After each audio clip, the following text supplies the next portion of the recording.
Hello दोस्तों, कैसे हैं आप सभी लोग। प्रतीक्षा क्लासेज में आपका स्वागत है। मैं आज आपको 12th क्लास का चैप्टर कराने वाली हूँ, king, farmer and town, early state and economics. ये जो राजा, किसान और जो नगर है वो उसको आगे बढ़ाते हुए मैं कराने वाली हूँ। मैंने 16 महाजनपद हैं उनके बारे में बता दिया था आप लोगों को। इस वीडियो में मैं थोड़ा उनके बारे में जो अभिलक्षण है 14 महाजनपदों के, उसके अभिलक्षणों के बारे में बताऊंगी। तो वीडियो की शुरुआत करते हैं, आइए। अधिकांश महाजनपदों में राजा का शासन होता था, इसे राजतंत्र कहा जाता था। तो महाजनपद यानी कि नगर ही हो गए, उनमें राजा का शासन होता था, इन्हें राजतंत्र कहा जाता था। तो जहाँ पे राजा शासन करता था उसे राजतंत्र कहा जाता था। और जहाँ पे जैसे कि अभी फिलहाल क्या है, लोकतंत्र है, जनता का शासन, जनता द्वारा चुना जाने वाले अभी जो जनता चुनती है। अब राजतंत्र में राजा की शक्तियां असीम होती थी, उसके मुख से निकला प्रत्येक शब्द कानून समझा जाता था। कोई भी व्यक्ति उसकी आज्ञा का उल्लंघन नहीं कर सकता था, क्योंकि उस समय अगर एक बार राजा बन जाए तो ये समझ लो शासन पूरा राज्य उसके हाथ में है। अगर राजा अच्छा है, जनता की भलाई में सोचने वाला है, तो समझ लो कि राज्य का विकास हो गया, नहीं तो समझ लो राज्य का विनाश हो गया। क्योंकि कोई भी राज्य जो राजा होता था उसका विरोध नहीं कर सकता था। अगर कोई विरोध करना भी चाहे तो उसकी हत्या कर दी जाती थी। कुछ ऐसे राजा भी हुए हैं जो बहुत ही ज्यादा क्रूर थे, अत्याचारी थे, बहुत ज्यादा। तो किसी का कोई भी उस समय कोई भी उल्लंघन नहीं करता था। राजा बड़े बड़े महलों और शानो शौकत के साथ रहता था। तो राजा के महल बड़े बड़े थे, जैसे कि लाल किला देखा ही होगा, ताजमहल। तो लाल किला में कौन रहता था? अकबर रहता था। वैसे ही ये राजा बड़े बड़े महलों में होते थे। और जो राज्य से कर वसूल करते थे ना, अपने राजा पूरा की पूरा ये लगा लो पूरे बड़े महल में रहते थे और अपनी सारी इच्छाएं पूरा करते थे। बहुत शानो शौकत के साथ रहते थे उस समय। उनके दरबार बहुत भव्य होते थे। राजा राजसूय, वाजपेयी एवं अश्वमेध नामक यज्ञ करवाते थे। तो राजा कौन कौन से यज्ञ करवाते थे? राजसूय, वाजपेयी एवं अश्वमेध नामक यज्ञ करवाते थे। राजा का पद पैतृक होता था, उसके पश्चात उसका बड़ा पुत्र सिंहासन पर बैठता था। तो जो राजा था उसमें ये होता था कि पीढ़ी दर वो राजा बनते जाते थे। एक राजा है, फिर उसके बाद उसका बड़ा बेटा हो गया, वो उत्तराधिकारी हो गया। और उसके बाद उसका बेटा जो बड़ा है वो उत्तराधिकारी हो गया। उसके बाद उसका, तो ऐसा चलता ही रहता था। हाँ, अगर बीच में जैसे कोई राजा एक दूसरे पर हमला कर ले और अगर जीत जाए वो राजा और उस नगर को अब हासिल कर ले, तो फिर वो राजा बन सकता था ऐसे। पर कोई भी और विरोध नहीं कर सकता था राजा को। प्रशासन में राजा को सहायता देने के लिए अनेक मंत्री नियुक्त किए जाते थे उस समय। जैसे कि अकबर का मंत्री राजा बीरबल था ना, वैसे ही उस समय मंत्री, बहुत सारे मंत्री नियुक्त किए जाते थे हर काम के लिए। जैसे कि अब भी हमारे जो लोकतंत्र है उसमें भी तो मंत्री है, बहुत ज्यादा मंत्री है। हर राज्य का अलग मंत्री होता है। तो ऐसे ही इसमें भी मंत्री नियुक्त किए जाते थे जो राज्य की देखभाल करते थे, राजा तक पहुंचाते थे सूचनाएं। प्रशासन में राजा को सहायता देने के लिए अनेक मंत्री नियुक्त किए जाते थे। ये सभी मंत्री अपने कार्यों के लिए राजा के प्रति उत्तरदायी थे। जब राजा चाहे उन्हें हटा पद से नियुक्त कर सकता था या जो पद से हटा सकता था। मंत्रियों से पुरोहित को विशेष स्थान प्राप्त है। जो मंत्री हैं उनमें पुरोहित राजा अपने दरबार में पुरोहित को रखता था। तो पुरोहित का जो स्थान है ना, बहुत ज्यादा विशेष है, मंत्रियों से भी ऊपर है। वो पुरोहितों यानी कि उनको पूजते थे। राजा कौन होते थे? क्षत्रिय। क्षत्रियों का काम था अपने जो रक्षा करना अपने राज्य की। राजा न्याय का स्रोत होता था। उसका प्रमुख कर्तव्य अपनी प्रजा को न्याय देना था। किसी भी अपराधी को मृत्युदंड देने का अधिकार केवल राजा को प्राप्त था। तो राजा का काम क्या था? अपनी जनता की भलाई करना, अपने जनता की रक्षा करना, उसका एक न्याय का स्रोत करना, वो राजा का स्रोत था। अपने जो प्रजा है उसके साथ न्याय करना, इसलिए ही राजा की नियुक्ति होती है कि वो अपनी प्रजा का ध्यान रख सके, अपनी प्रजा को न्याय दे सके, अमीर गरीब का भेद न करके, अमीर को अच्छा न्याय मिले या फिर गरीब को रहने दे, ऐसे इस बात को मध्य नहीं रखा जाता था। अब अमीर गरीब सबको बराबर समझा जाता था। और मृत्युदंड सिर्फ राजा ही दे सकता था किसी को, वो भी न्याय कर उसके दंड के आधार पर। न्याय करते समय राजा प्रचलित परंपराओं को भी ध्यान में रखता था। देश की रक्षा करना राजा का एक प्रमुख कर्तव्य समझा जाता था। तो उस समय जैसे कि बहुत सी प्रथाएं चली होती थी, जैसे कि बहुत सी प्रथाएं थी, बाल विवाह, सती, तो ऐसी जो अब धीरे धीरे समाज से मिटती जा रही है, तो उस समय प्रचलन में थी। तो राजा को उन सभी प्रथाओं पर ध्यान रख के फिर दंड देना होता था कि क्या सही है और क्या नहीं है। इसलिए वह अपने अधीन एक विशाल सेना रखता था। राज्य की आय का प्रमुख स्रोत भू राजस्व था। तो जो राजा होता था वो अपनी एक विशाल सेना रखता था, उससे वो अपनी प्रजा की, अपने महल में रहने वाले सभी दास दासी और राजा रानी मंत्री सभी की रक्षा कर सके और अपने नगर को सुरक्षित कर सके। राज्य की आय का प्रमुख स्रोत भू राजस्व था। तो जो प्रमुख स्रोत क्या था उनका? भू राजस्व। राजा को उपज में से छठा भाग दिया जाता था। तो जो राजा होता था वो उपज में से छठा भाग लेता था। भूभाग एकत्र करने वाले अधिकारियों में ग्राम भोजक सबसे महत्वपूर्ण था। जो मैंने बताया, राजा कर प्राप्त करता था। जो राज्य के लोग होते थे उनसे राजा एक प्रकार का कर प्राप्त करता था, जिससे जो उन्हें भरना होता था या तो साल के हिसाब से या महीने के हिसाब से उनको भरना होता था। तो इसी तरह इसमें है भू राजस्व। वो भू राजस्व उनका सबसे प्रमुख स्रोत था और इसके अधिकारी कौन थे? ग्राम भोजक सबसे महत्वपूर्ण था। इसके अतिरिक्त उपहार, अपराधियों से जुर्माने, व्यापार तथा युद्ध से प्राप्त धन से भी कई प्रकार की राज्य की काफी आय हो जाती थी। तो इस प्रकार उपहार जैसे कोई राजा आए या फिर कोई भी राजा को उपहार देना चाहे तो इस प्रकार भी, और जो अधिकारी होते हैं अपराधियों को छोड़ने से, पर वो जुर्माना भी लेते थे, अपराधियों से जुर्माना भी वसूल करते थे, क्योंकि बहुत सारी ऐसे होते हैं अपराध जिनमें जुर्माना लगाया जाता है और किस में दंड दिया जाता है।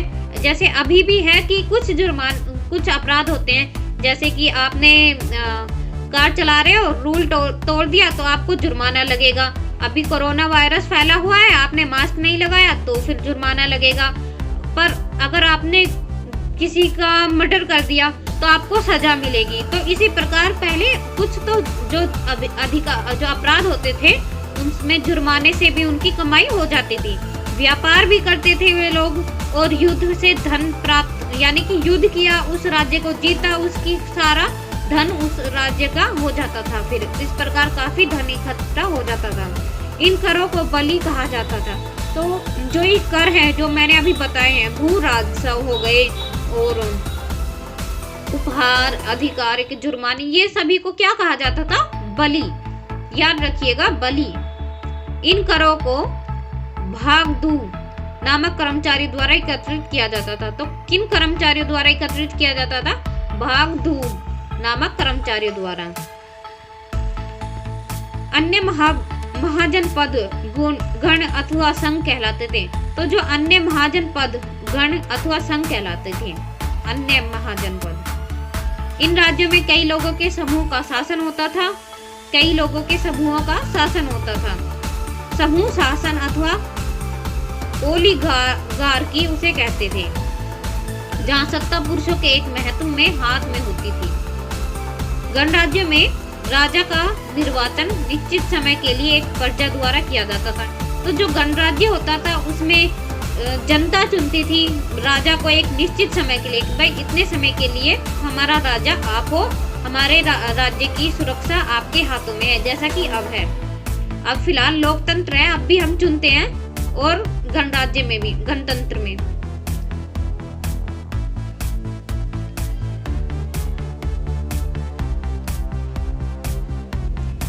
तो इसके बाद क्या था, उसका पद पैतृक नहीं होता था, प्रजा जब चाहे उसे पद से हटा सकती थी।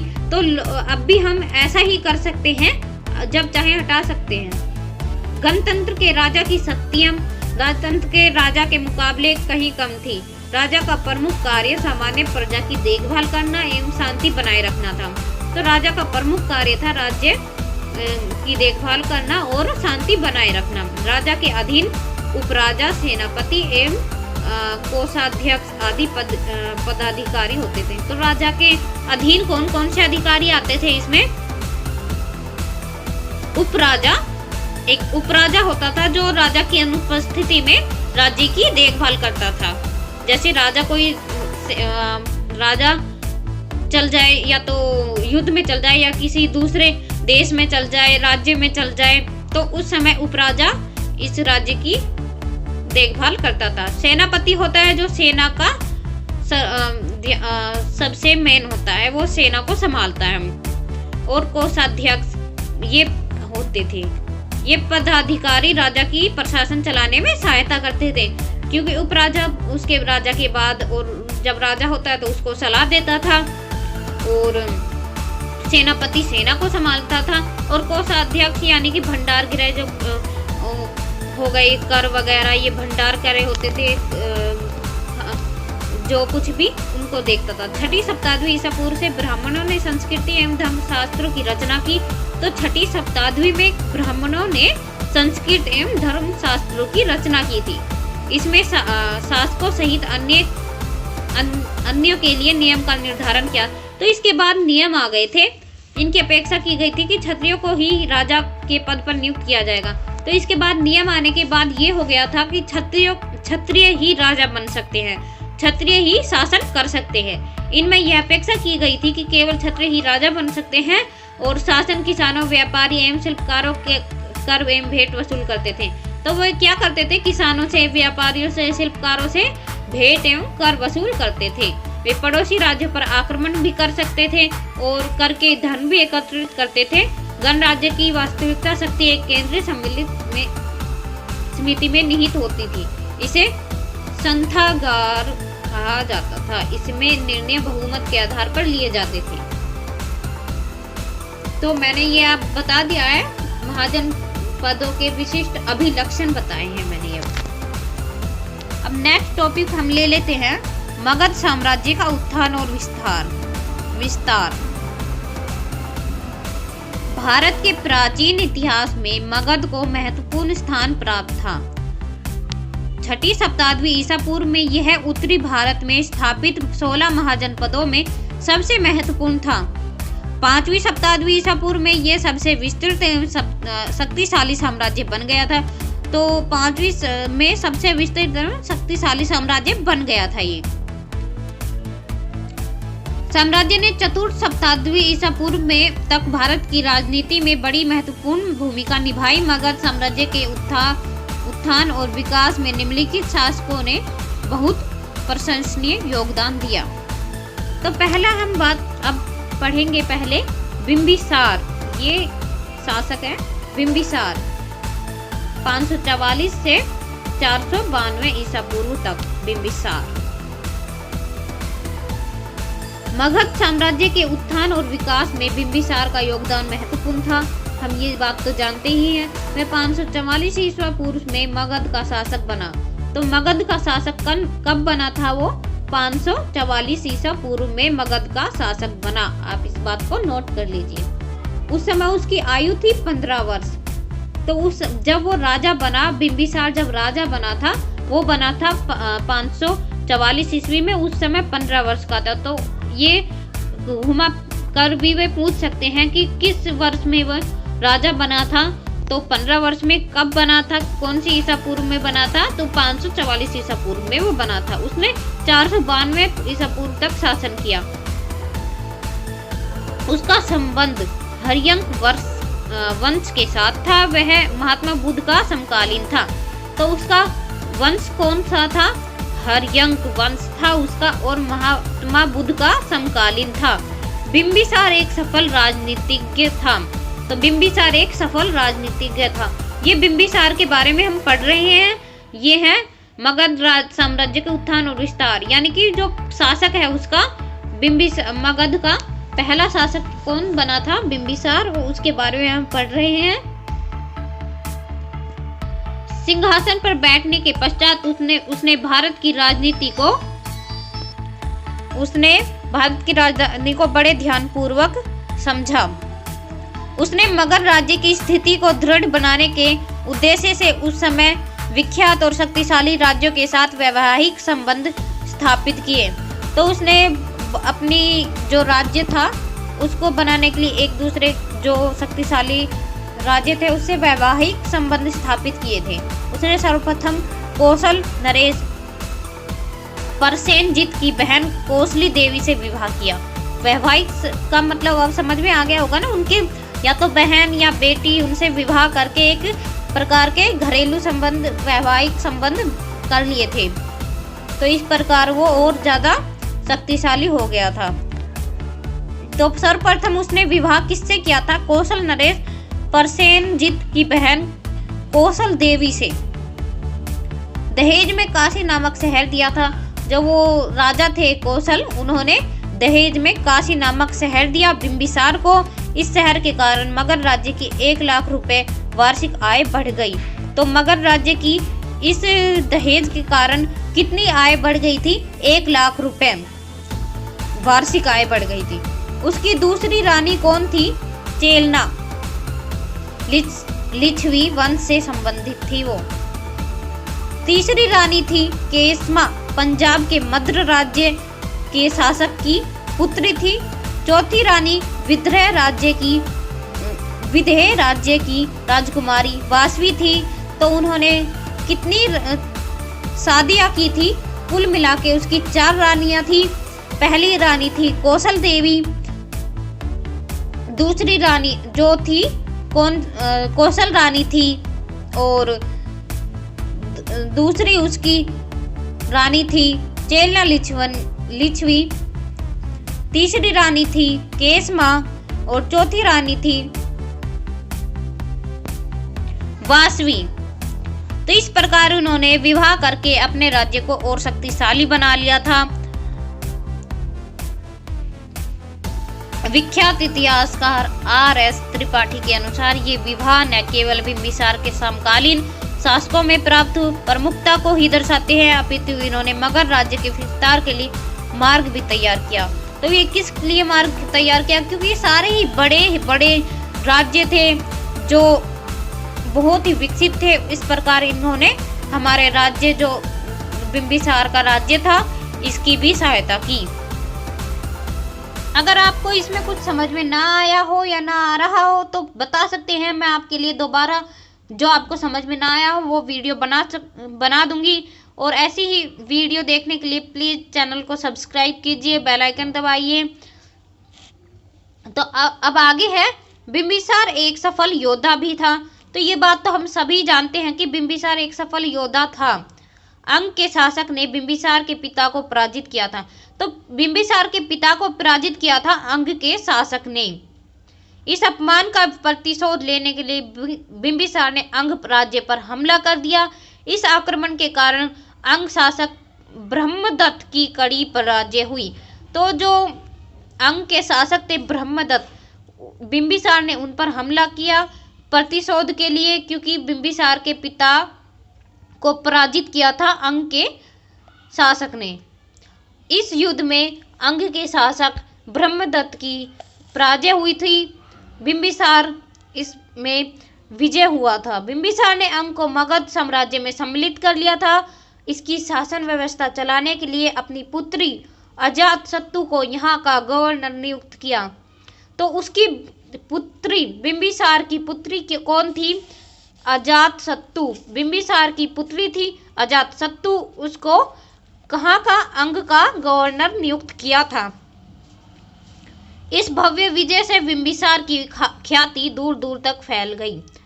कहा जाता है कि बिंबिसार के शासनकाल में मगध राज्य में 18,000 गांव थे। तो बिंबिसार के शासनकाल में मगध में 80,000 गांव थे। 80,000 गांव।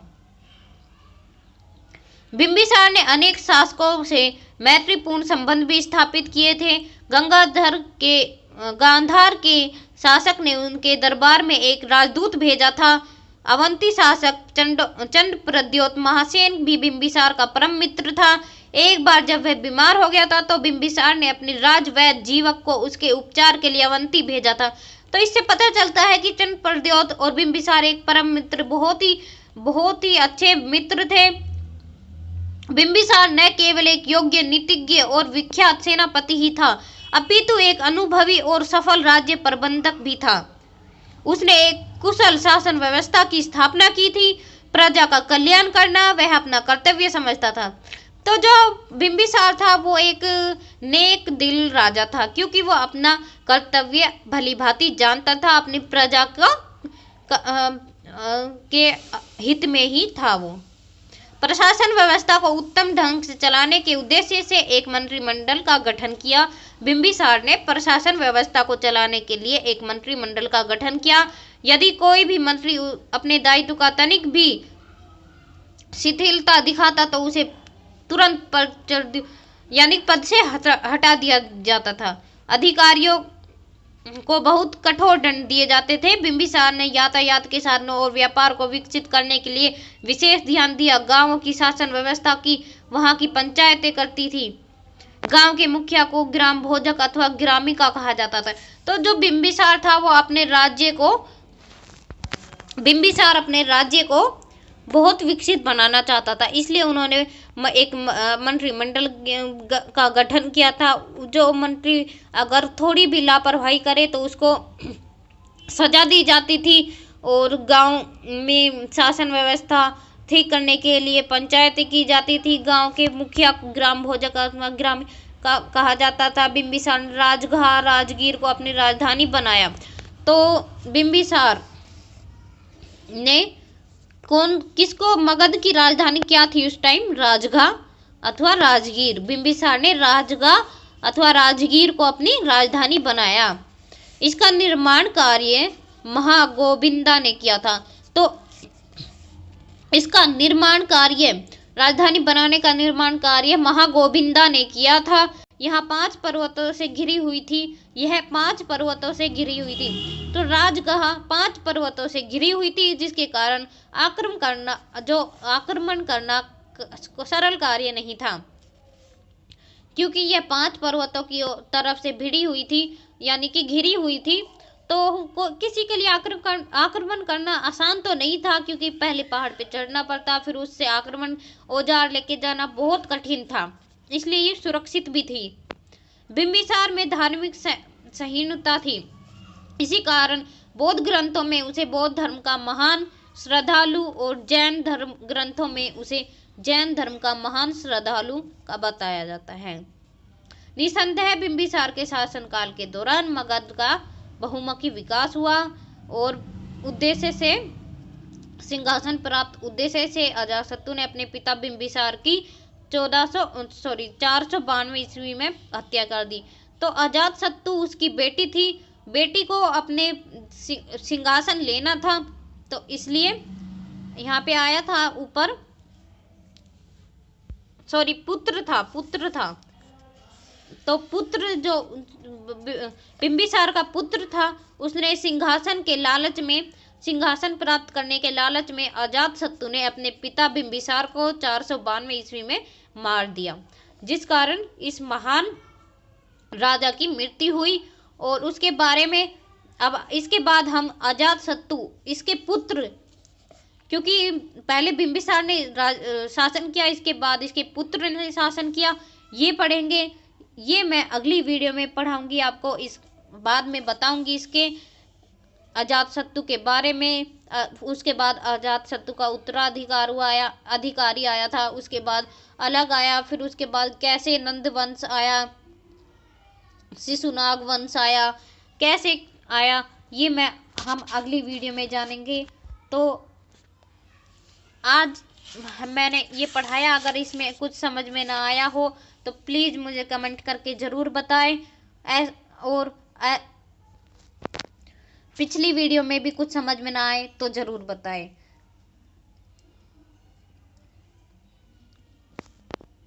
ऐसी ही वीडियो देखने के लिए चैनल को सब्सक्राइब कीजिए, बेल आइकन दबाइए, और जो इसकी फर्स्ट पार्ट है उसका मैं लिंक डिस्क्रिप्शन में डाल दूंगी। और प्लीज़ अगर समझ में ना आए तो प्लीज़ बताएं, चैनल में कुछ, अगर मेरी वीडियो में कुछ गलती हो तो वो भी बताएं। Thank you.